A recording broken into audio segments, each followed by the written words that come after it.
हिमाचल भारत के सबसे खूबसूरत जगहों में से एक है और इसे और खूबसूरत बनाते हैं यहाँ के ब्यूटीफुल हिल स्टेशन और अनएक्सप्लोर्ड टूरिस्ट डेस्टिनेशंस। तो आज हम आपको ऐसी ही जगह के सफर पे लेके चलेंगे जो हिमाचल की सबसे अनएक्सप्लोर्ड जगह होने के साथ साथ यहाँ की सबसे खूबसूरत जगहों में से एक है। और यहाँ के आसपास आपको कुछ ऐसी जगहें घूमने को मिलेंगी जिनके बारे में बहुत ही कम लोग जानते हैं। तो अगर आप सोच रहे हैं एक वर्क फ्रॉम होम डेस्टिनेशन के लिए या फिर एक ऐसे टूरिस्ट प्लेस के लिए जहाँ पे आप हफ्ता या महीने के लिए बिल्कुल रिलैक्स हो सके, तो ये वीडियो आपके लिए ही बनी है। इस वीडियो में हम आपको धर्मशाला के सफर पे लेके चलेंगे और वर्चुअल टूर के साथ साथ आपको कंप्लीट इंफॉर्मेशन भी देंगे कि आप यहाँ कैसे आ सकते हैं, यहाँ कौन कौन सी जगहें घूम सकते हैं, यहाँ आने का सबसे बेस्ट टाइम क्या है और आप यहाँ पे कहाँ रुक सकते हैं। लेकिन उससे पहले दोस्तों, अगर आपने हमारे चैनल को अभी तक सब्सक्राइब नहीं किया है तो इस चैनल को सब्सक्राइब करके इस वीडियो को लाइक जरूर कर दें और साथ ही नोटिफिकेशन वाला बेल आइकन भी दबा दें ताकि जब भी हम अगली वीडियो डालें तो उसका आपको नोटिफिकेशन जरूर मिल जाए।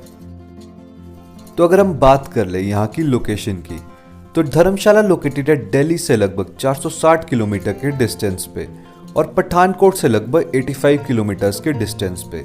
तो अगर आप भारत के किसी भी कोने से धर्मशाला आना चाहते हैं तो दिल्ली तक आप या फिर पठानकोट तो पहले आप फ्लाइट ले सकते हैं और उसके बाद आप दोनों ही जगहों से डायरेक्ट वॉल्वो बस धर्मशाला तक ले सकते हैं। दिल्ली से बस लेने के लिए आपको सबसे पहले पहुंचना होगा कश्मीरी गेट। अगर आप हैं लो बजट ट्रैवलर तो आप वहां से HRTC की गवर्नमेंट बस धर्मशाला तक ले सकते हैं जो आपको बहुत ही सस्ते 600 से 700 रुपए के किराए तक पड़ जाएगी। और अगर आप ट्रैवल करना चाहते हैं वॉल्वो बस में तो कश्मीरी गेट से थोड़ा आगे मजनू के टीला तक आपको ट्रैवल करना होगा।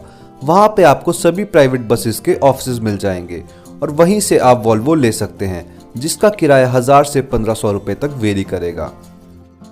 और पठानकोट से तो रेगुलर इंटरवल पे ही धर्मशाला के लिए बस चली रहती हैं, तो आप कोई भी बस लेके धर्मशाला पहुंच सकते हैं।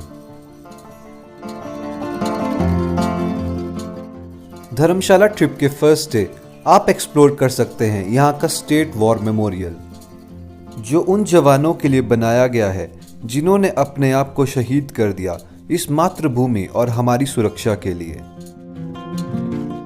इस वॉर मेमोरियल के सेंट्रली लोकेटेड है ब्लैक मार्बल वॉल्स, जहां पे उन सभी वीर योद्धाओं के नाम लिखे गए हैं। तो अगर आप भी कभी धर्मशाला आए तो इस जगह को कभी भी स्किप ना करें, क्योंकि इस जगह में आके आपको एक गर्व की फीलिंग आने वाली है। हम भी जब धर्मशाला इस बार गए थे तो स्टेट वॉर मेमोरियल हमारी विश लिस्ट में सबसे ऊपर था, तो हमने सबसे पहले इसी जगह को कवर किया।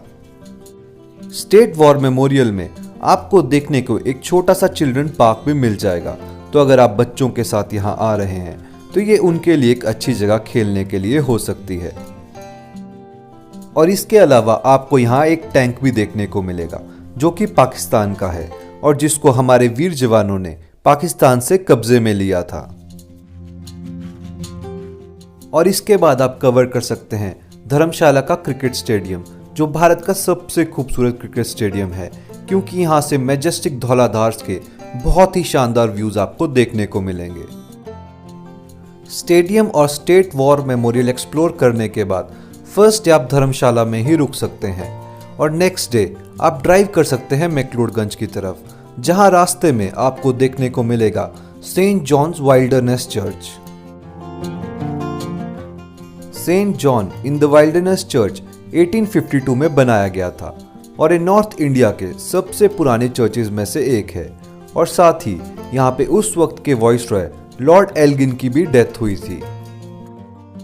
हमने भी अपने ट्रिप के सेकेंड डे इस जगह को विजिट किया था और ट्रस्ट अस गाइस, जो शांति और सुकून आपको इस जगह में मिलेगा वो बहुत ही अलग होगा। तो अगर आप यहाँ का ट्रिप प्लान करें तो इस जगह को अपनी विश लिस्ट में जरूर डालें। तो अब बात कर लेते हैं धर्मशाला को विजिट करने के बेस्ट टाइम की।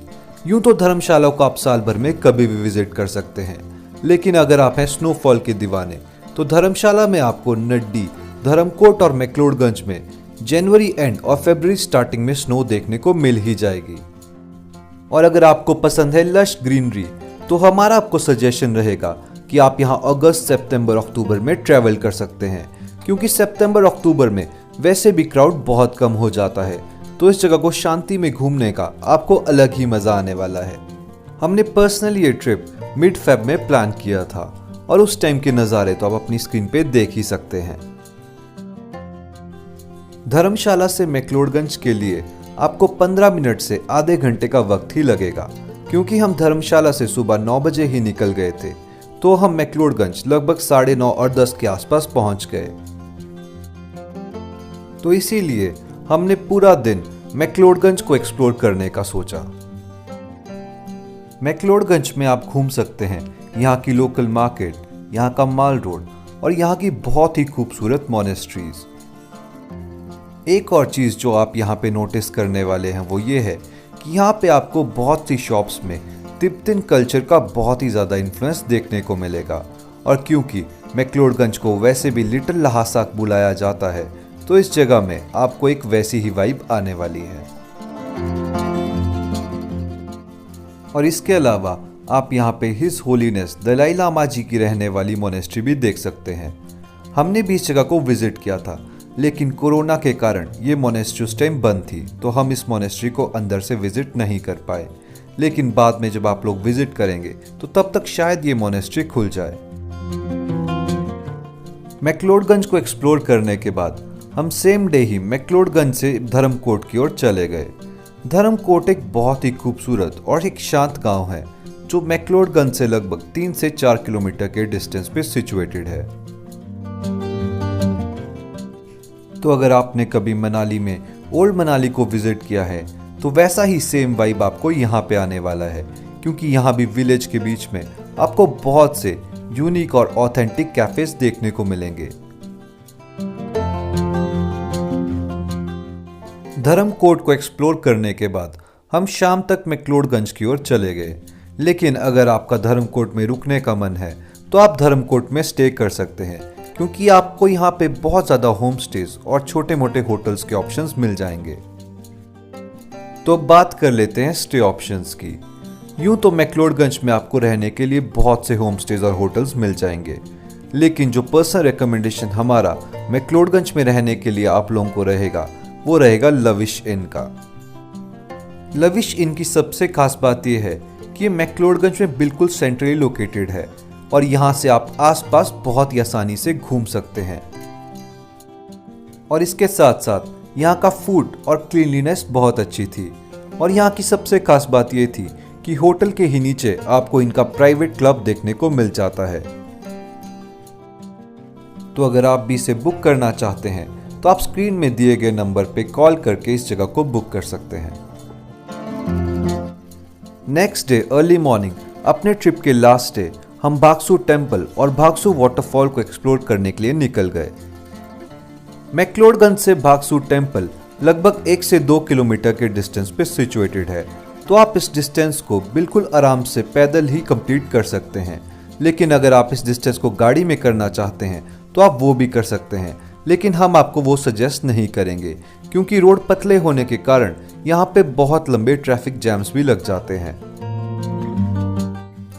भागसू टेम्पल में माथा टेकने के बाद हमने भागसू वाटरफॉल की ओर चले गए। भागसू वाटरफॉल भागसू टेम्पल से लगभग 15 मिनट की हाइक पे होगा। ये कोई ज़्यादा बड़ी हाइक नहीं है, तो इसे किसी भी एज का आदमी बहुत ही आसानी से कवर कर सकता है। हमें भी इस छोटे से ट्रैक के लिए लगभग 10 से 15 मिनट का वक्त ही लगा, और साथ ही रास्ते में आपको छोटी मोटी चिप्स और चाय की शॉप्स में मिल जाएंगी, जहाँ पे आप चाय वगैरह पी के रिफ्रेश हो सकते हैं। अभी आप अपनी स्क्रीन पे भागसू वाटरफॉल के खूबसूरत नज़ारे ही देख रहे हैं। भागसू वाटरफॉल एक्सप्लोर करने के बाद हम लोग वापस मैक्लोडगंज की ओर चले गए, जहां से हमने ड्राइव करके नड्डी की ओर जाने का फैसला किया। मैक्लोडगंज से नड्डी लगभग 6 किलोमीटर के डिस्टेंस पे है, और रास्ते में ही आपको द ब्यूटीफुल डल लेक भी देखने को मिलेगी, जिसे आप लोग एक्सप्लोर कर सकते हैं। हम लोगों ने ये ट्रिप लगभग 3 दिन के टाइट शेड्यूल पे कंप्लीट किया था, तो हम सिर्फ 2 ही दिन का स्टे यहाँ बना पाए। लेकिन अगर आप यहाँ का ट्रिप प्लान कर रहे हैं तो आप स्पेयर रख सकते हैं एक दिन नड्डी के लिए, एक दिन धर्मकोट के लिए, एक दिन मैक्लोडगंज के लिए और एक दिन धर्मशाला के लिए। तो ये लगभग आपका 4 से 5 दिन का ट्रिप बन जाएगा। और अगर आप एक हफ्ते का ट्रिप बनाना चाहते हैं तो आप वो भी कर सकते हैं। तो दोस्तों, ये था हमारा खूबसूरत सफ़र धर्मशाला का। और अगर आपको हमारा ये वीडियो अच्छा लगा हो तो इसे लाइक और शेयर ज़रूर करें और साथ ही हमारे चैनल को सब्सक्राइब भी कर दें और बेल आइकन को भी दबा दें ताकि जब भी हम अगली वीडियो डालें तो आपको उसका नोटिफिकेशन ज़रूर मिल जाए। और अगर अभी भी आपके मन में धर्मशाला ट्रिप को लेकर कोई भी डाउट है तो आप हमें कमेंट सेक्शन में पूछ सकते हैं। हम हर कमेंट का आंसर करने की कोशिश करेंगे।